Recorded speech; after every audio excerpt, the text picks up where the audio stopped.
3페이지 백제의 근초고왕에 대해서 살펴보겠습니다.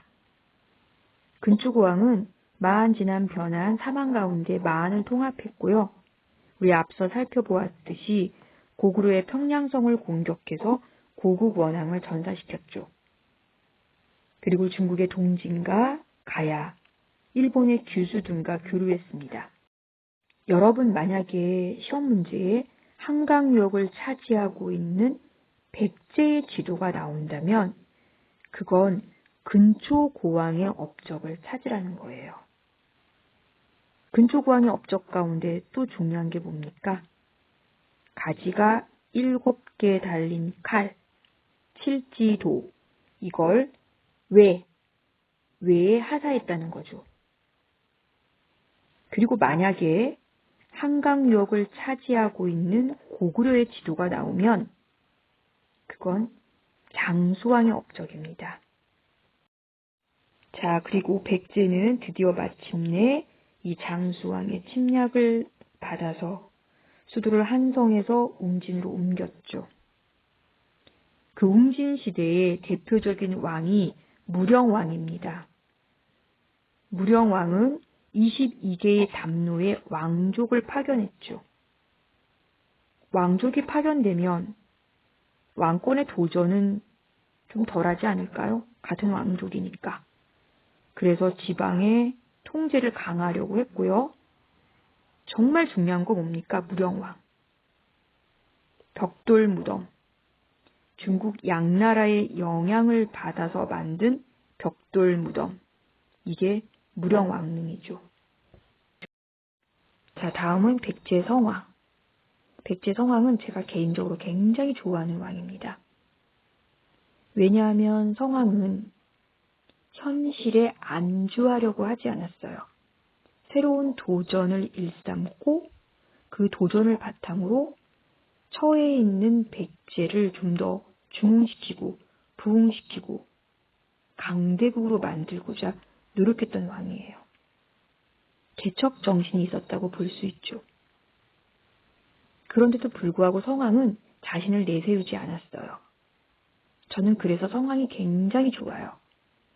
어떤 면에서는 무언가를 새롭게 좀 만들고 도전하고 뭐 이렇게 진취적인 측면이 저랑 조금 비슷한 것 같아요.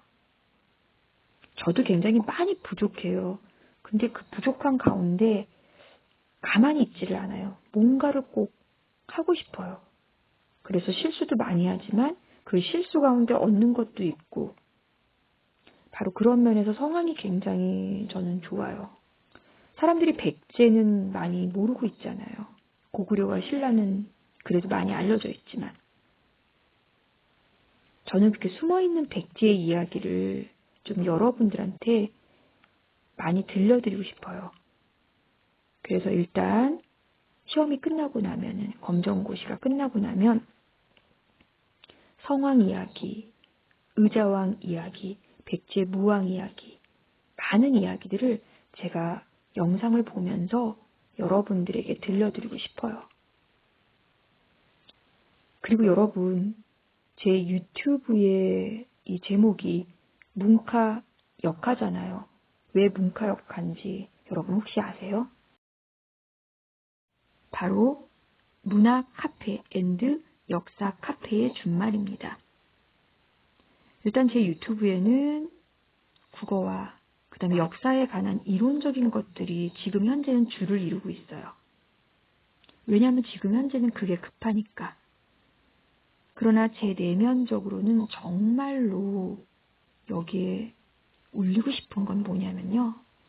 문학 카페에는 시인과 시의 이야기, 그리고 역사 카페에는 역사적인 인물과 역사적인 사건의 이야기들을 재미있게 제가 올리고 싶어요.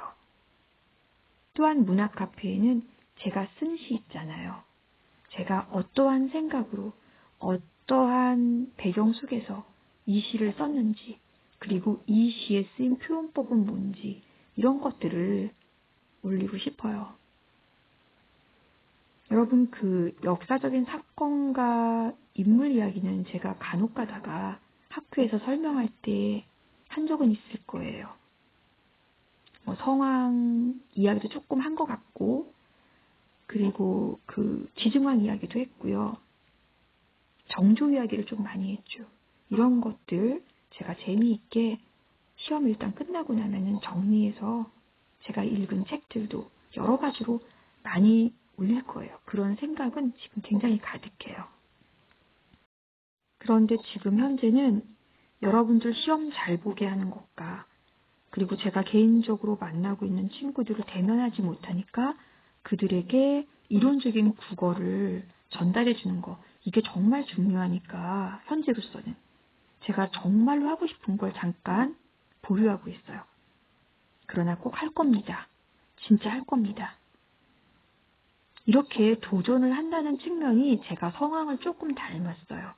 성왕이 저를 닮은 게 아니라 제가 성왕을 닮았죠. 물론 성왕보다는 못하죠.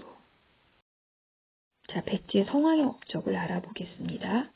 백제의 성왕은 수도를 사비로 옮겼어요.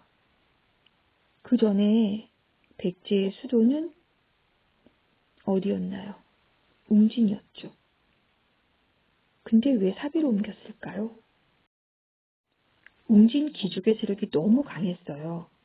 귀족의 세력이 강하다는 건 왕권이 약하다는 거죠. 왕권이 약하면 귀족들에 의해서 나라가 자지우지되니까 백성들이 살기 어려워요. 그래서 성왕은 웅진의 귀족이 없는 사비로 수도를 옮겨서 백제를 새롭게 건설하려고 했던 왕이에요. 그러다 보니까 나라의 이름을 바꾸게 된 거죠. 남부여라고. 북쪽에 부여 있었죠? 여러분 생각난 김에 부여하면은 영고라는 제천 행사와 사출도 꼭 아셔야 합니다. 아무튼 그쪽 부여는 아니고 저쪽에 또 다른 부여가 있었어요. 북부여인가? 그쪽에서 내려온 후손들이 세운 나라가 바로 백제입니다. 여기와 관련 지어서 제가 또 들려드릴 재미있는 역사 카페 이야기도 있어요. 시험 끝나면 들려드리도록 하고요. 자, 성왕하면 또 중요한 게 뭡니까? 신라 진흥왕과 연합하여 한강유역을 차지했는데 그것을 진흥왕의 배신으로 뺏겼다는 거죠. 관산성 전투에서 전사를 했고요. 나제동맹 결렬되고 성왕의 백제 부흥은 이것으로 막을 내리게 됩니다. 하지만 나중에 더 훌륭한 왕이 나타납니다. 그 왕이 의자왕과 무왕이에요. 자, 제가 의자왕 나쁜 왕 아니라고 했죠. 삼천 궁녀를 거느린 그런 이상한 왕 아니라고 제가 몇 번 말씀드리긴 했을 거예요. 일단 시험 끝나고 나면은 의자왕과 그의 아버지인 무왕에 대해서도 이 역사 카페의 한 부분이거든요. 제가 들려드릴게요. 그리고 다시 본문 돌아와서 한강유역을 차지하고 있는 신라의 지도가 나오면 그건 바로 진흥왕의 업적입니다.